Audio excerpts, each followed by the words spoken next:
Who you gonna call? A script writer. Right now.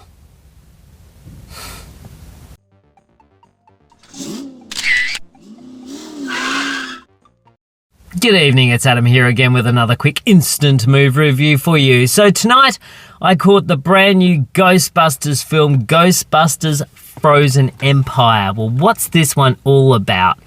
Well, this takes place 2 years after the last Ghostbusters film called Ghostbusters Afterlife that introduced us to a whole load of new characters while dragging in some of the old ones again. I quite enjoyed that film, but anyway, as I said, this takes place 2 years afterwards. That film ended in New York City where our new group of people had discovered this firehouse. So the Spenglers are now in there. They've been busting ghosts in New York City for quite a while. It was a really fun opening sequence for this. And then the law starts to come down. Phoebe's seen to be too young to be busting ghosts, even though she's the best one at it. We've got Paul Rudd, kind of not really sure if he's a stepfather or if he's, teacher, not really sure. And this strange orb is placed in the hands of Ray, once again played by Dan Aykroyd, that has some very strange entities inside it. This entity gets released, there's an evil force, and Ghostbusters, new and old, must come together to protect New York City and save the world once again. And this time round, it's not just from Marshmallow Men, it's from a second ice age. So, new Ghostbusters, old Ghostbusters, Bill Murray's back, Dan Aykroyd's back, Eddie Hudson's back, we got Annie Potts in a ghost-busting suit this time round. William Atherton, of course, is back in this one. And then you've got Kamal Najani is in this, and you've got Peyton Oswald as well. So you've got some really good people in this, and you've got McKenna Grace, who I thought was great in the first Ghostbusters, to be honest with you. Or the Afterlife one. So you've got this. Now, as I sort of said in my intro, the thing that they really needed to call was a scriptwriter, which is quite interesting because the director of this is the co-screenwriter with Jason Reitman, the guy that was in control of the first film. This to me felt like we have a whole lot of different set pieces that we want to put together in some sort of film. So they do that. They basically have got this idea over here, got this idea over here, I'd like to do this. Can we put this in the mix? Oh, I really like this. And someone's just grabbed all of these ideas and gone, yep, no worries, we'll go and make a movie.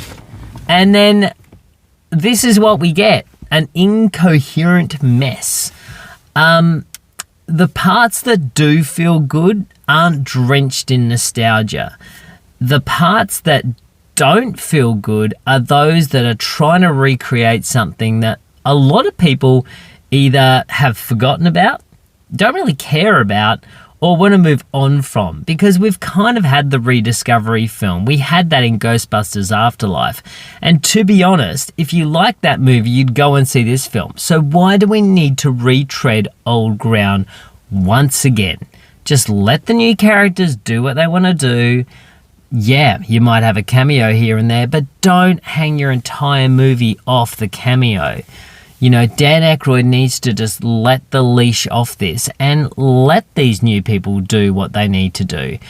Don't hark back to things like, Paul Rudd's character doing the Ray Parker Jr. lyrics, speaking them out. It doesn't make any sense. This film doesn't really know, and a little bit like Afterlife, doesn't really know, did the other Ghostbusters really exist? Like, in what universe are they? How meta is it going to be? Do we acknowledge the song? Do we not? We acknowledge we're obviously acknowledging the phenomenon of the other ones because it sort of got, hey, the Ghostbusters are back. Here's some commercials from back in the 80s we used to have breakfast cereals named after them. So it's kind of really just drenching yourself in this nostalgia fest whilst not letting a decent story play out and not letting these new characters have some good ground to start to create some character development in. I feel like we got a lot in the first film, and one of the new characters is actually completely sidelined in a laboratory, for God's sake. It doesn't make any sense. So I don't know what this film is, but it is an absolute debacle. Like, it's not good. Okay, so the effects are good. I'll give it that.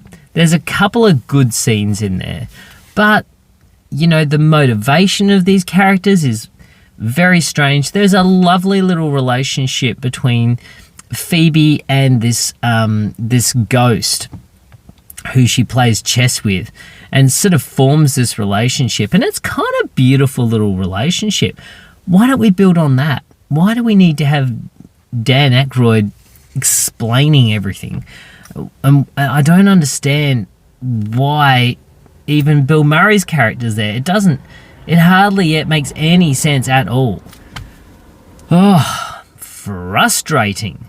I was just watching this on the screen tonight going, oh no, what a shame. And it is a shame because all the elements are there that could make this really good. Like, Paul Rudd has got charisma seeping out of his pores. You've got a really great young cast there. So just let them go. Let them do their thing. Don't worry about all the CGI MacGuffinery bits and pieces. Focus on the story of their relationship, because the one thing that happens in this film is nothing happens in this film. There's sporadic moments of things happening, but there's nothing cohesive. There's lots of ideas with nothing that really feels threatening, nothing that really feels well defined and carried through. It's just a whole bunch of stuff. Really? It just really pains me to say that, because I did like Ghostbusters Afterlife. I thought it was really good. I thought we acknowledged some characters. We sort of found these new characters, these people that are slightly on the cusp of not really being able to make it in the big city, but sort of having to go to this town to sort of establish themselves and create a new legacy and honor the legacy. I thought it was really good. To Ghostbusters Afterlife, this film is bad. And we're going to have that comparison. It's just going to happen. So I really hope, and there will be more in this series, I really hope they just let the new characters do their thing. Just let them go. Let them find their feet. Develop the relationship a little bit more. And focus on one core task, not 27 million of them. Focus on one. And that's all I have to say about that. All right, so Ghostbusters Frozen Empire, I would probably go 5 out of 10. I think in some respects that's being a little bit generous, but yeah, 5 is probably where I'm going to sit on this. It's a shame. I was just disappointed. Anyway, who are you going to call Ghostbusters, Polly, for another go around? Anyway, that's it from me. Have a great night. And comment, what's your favourite Ghostbusters film? There's been 1, 2, 3. There's been technically 4 of them now. I think that's right. 4 Ghostbusters movies. What's your favourite? Love to have a comment below. Let me know. And don't forget to subscribe if you haven't already. All right. Catch you next time in the car for another instant movie review. Good night.